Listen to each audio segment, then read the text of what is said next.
Que la bendición del Altísimo sea con todos vosotros. Queremos compartir una reflexión con la familia de Fuente de Vida Eterna sobre la providencia de Dios. En Génesis capítulo 45, verso 5 nos dice: ahora pues, no os entristezcáis ni os pese a haberme vendido acá, porque para preservación de vida me envió Dios delante de vosotros. Después que el Señor creó los cielos y la tierra, Él no abandonó al mundo para que anduviese por su cuenta. Más bien sigue participando en la vida de su pueblo, en el cuidado de su creación. Dios no es como un relojero que formó al mundo, le dio cuerda y ahora deja que lentamente se le acabe la cuerda. Más bien es el Padre amoroso que cuida de lo que ha hecho. Hace continuo cuidado de Dios por su creación. Su pueblo se le llama en términos doctrinales su providencia. Hay menos tres aspectos en la providencia de Dios. Primero está la preservación.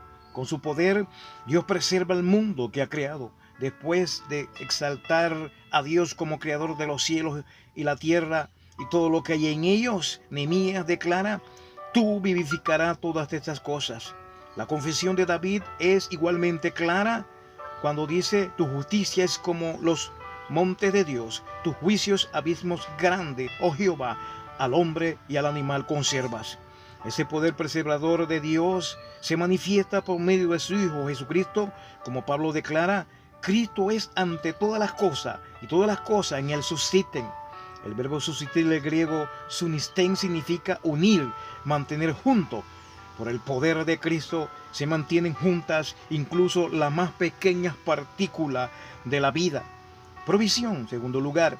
Dios no solo preserva el mundo que ha creado, sino que también suple para las necesidades de sus criaturas.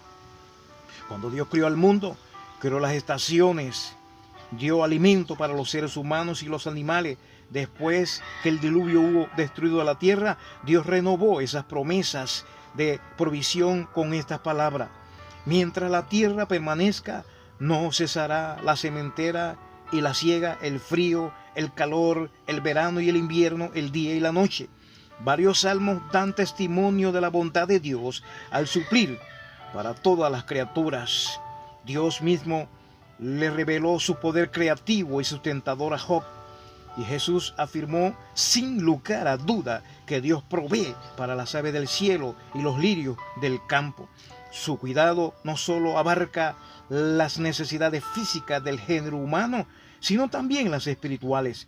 La Biblia revela que Dios manifiesta un amor y cuidado especial para su propio pueblo, a quien le da un gran valor. Pablo le escribe sin embajes a los creyentes de Filipo: mi Dios pues suplirá todo lo que os falte conforme a sus riquezas en glorias en Cristo Jesús. Según el apóstol Juan, Dios desea que su pueblo prospere y que tenga salud, gobierno.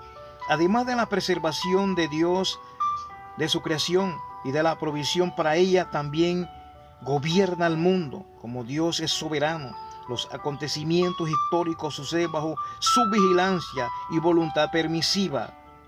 No obstante, hasta que Dios consuma la historia, Él ha limitado su poder y gobierno supremo en este mundo. Las Escrituras afirman que Satanás, el Dios de este siglo, según 2 Corintios 4:4, ejerce considerable control en este presente siglo y malo. En otras palabras, ahora el mundo no es obediente al poder gobernante de Dios, sino que está en rebeldía contra Él y es esclavo de sus propias pasiones, esclavo de su carne, del mundo y de Satanás. Sin embargo, obsérvese que esa autolimitación por parte de Dios es solo temporal. En el momento que Él ha determinado con su sabiduría, Él acabará con Satanás y todas las huestes de maldad. La revelación bíblica muestra que la providencia de Dios no es una doctrina abstracta, sino que está relacionada con el vivir de cada día en el mundo malvado y caído. Primero, todo el mundo experimenta el sufrimiento. Algunas veces en su vida es inevitable y se pregunta: ¿por qué? ¿Por qué? Tales experiencias suscitan las inquietudes sobre el problema del mal en lugar en el plan de Dios. Segundo, Dios permite que los seres humanos sufran las consecuencias de pecado que entró al mundo mediante la caída de Adán y Eva. José, por ejemplo, sufrió mucho por causa de la envidia y la crueldad de sus hermanos. Fue entregado a la esclavitud por sus hermanos y se convirtió en esclavo de Potifar en Egipto, mientras vivía una vida devota. En Egipto fue injustamente acusado de inmoralidad, metido en la cárcel y mantenido allí por 2 años.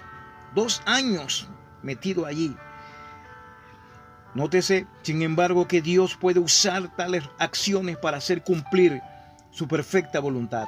Según el testimonio de José, Dios estaba obrando mediante los pecados de su hermano a fin de preservarles la vida. Tercero, no solo se sufre a consecuencia de los pecados de otros, sino también se sufre las consecuencias de los propios pecados pecaminosos de uno mismo. Por ejemplo, el pecado de inmoralidad y adulterio a menudo da por resultado el fracaso del matrimonio y de la familia. El pecado de enojo desenfrenado contra otras personas puede llevar a una grave herida, incluso asesinato de uno o de ambos de los implicados. El pecado de la avaricia podría resultar en una sentencia de prisión para alguien que ha robado y defalcado. También hay sufrimiento en el mundo porque Satanás, el Dios de este mundo, se le permite hacer su obra al cegar la mente de los incrédulos y dominar su vida. El Nuevo Testamento está lleno de ejemplos de personas que experimentaron el sufrimiento por causa de los demonios que les atormentaron, ya sea con aflicción mental o con dolencias físicas o enfermedades. Decir que Dios permite el sufrimiento no significa que Dios causa el mal que ocurre en este mundo, ni que decrete todas las tragedias de la vida. Nunca Dios es el instigador del mal o de la impiedad. Con todo, a veces Él lo permite, lo dirige y lo vence a fin de cumplir su voluntad para llevar a cabo su propósito redentor y hacer que todas las cosas espirituales, todas las cosas, situaciones adversas que ocurran, contribuyan al bien de los que son fieles. A fin de experimentar el cuidado providencial de Dios en su vida, la Biblia revela que el creyente tiene cierta responsabilidad. Debe obedecer a Dios y a su voluntad revelada, fielmente cumplir lo que Dios ha estipulado. Obediencia a Dios. José obedeció a Dios y Dios lo honró a estar con él. Asimismo, a fin de que Jesús mismo experimentara el cuidado protector de Dios, haciendo frente al intento sanguinario del rey Herodes, los padres de Jesús tuvieron que obedecer a Dios y huir a Egipto. Los que temen a Dios y lo reconocen en todos sus caminos tienen la promesa de que Dios dirigirá sus pasos. En su providencia, Dios dirige los asuntos de la iglesia, de cada uno de sus siervos. El creyente debe estar constantemente en armonía con la voluntad de Dios para su vida mientras le sirve a Él y le ministra a otras personas en su nombre. El creyente debe amar a Dios, someterse a Él mediante la fe en Cristo si quiere que todas las cosas contribuyan a bien. A fin de experimentar el cuidado de Dios en medio de la aflicción, hay que pedirle en persistencia, oración y fe. Mediante la oración y la confianza se experimenta la paz de Dios, se recibe fortaleza del Altísimo, se recibe misericordia y gracia y ayuda de Dios en tiempos de necesidad. Pero cuán importante es también que nosotros oremos por otras personas. Confiemos en las promesas del Señor. Nosotros clamamos y Él va a responder. Él dice claramente: clama a mí, yo te responderé y te enseñaré cosas grandes y ocultas. Momentos difíciles en el mundo es cuando la iglesia acá debe estar clamando, intercediendo por su vecino, por el mundo, por la barriada, por todo. Tengamos presente que estamos en las manos del Altísimo.